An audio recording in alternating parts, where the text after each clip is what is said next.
ebidensya, resibo, walang lusot ang may atraso. Ang mga resibong nakalap ngayong hapon. Isang babae ang bigla na lang nanugod. Dinuro-duro at pinagsasampal ang isang lalaki sa gitna ng kalsada sa San Mateo, Rizal.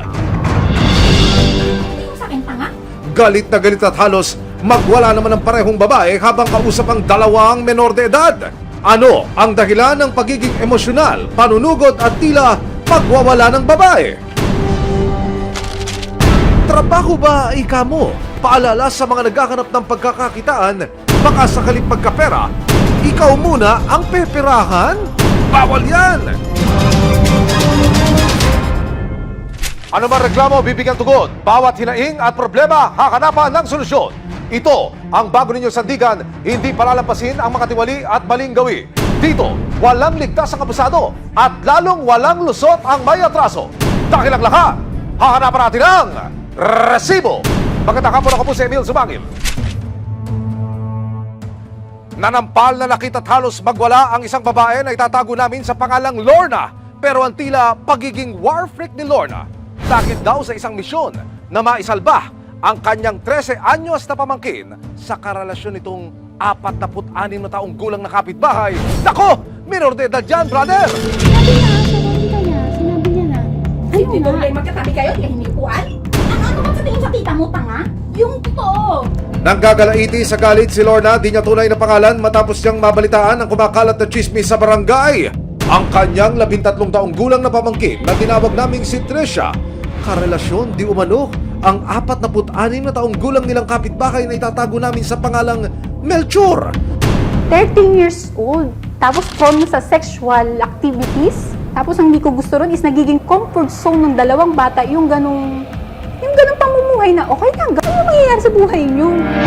Kaya si Lorna nag-alaspay at nag-imbestiga kung ano nga ba ang totoong relationship status ni Trisha at Melchor. Hanggang isang profile picture ang bigla na lang bumulaga sa kanya. Doon sa profile picture, ilarawan nyo nga ako sa amin. Ano makikita namin? Yung lalaki po, katabi po yung bata, which is yung pamangkin ko, with puso. Tapos naka-status doon in relationship.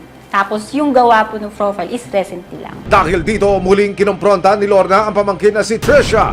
Kailangan kong malaman anong ginagawa sa'yo ni yung totoo. Ano, nandun na. Tingin sa akin tanga? Pero something smells fishy raw kay Lorna. Dahil ang ama ni Trisha na mismong kapatid niya mukhang binasbasan pa raw ang relasyon ng anak at ng kapitbahay na si Melchor. Feeling ko is, meron pa siyang ibang nakukuha. Naman po kung gutom lang, may trabaho siya eh. Gusto ko ma-realize niya na mali siya. Huwag niyang gamitin yung bata bilang resource. 8 taon na raw hindi nakapipiling ni Trisha ang kanyang ina. Kaya ang tiyakin na si Lorna na ang nagmagandang loob na pangalagaan ng dalagita. Di bali na humagalit sila sa akin ngayon? At least in future, makita man nila to, ma-realize man nila, may ginawa ako. Susunod! Agad umaksyon ang social workers at mga kawani ng PNP, Women and Children Protection Center ng San Mateo, Rizal. Pero si Trisha, lumalaban at ayaw sumama. Tatawagan ay nagagalit na saan? Abangan mamaya, trabaho ba ika mo? Paalala sa mga naghahanap ng pagkakakitaan, baka sakaling pagkapera, ikaw muna ang peperahan? Bawal yan! May ebidensya, resibo, walang lusot ang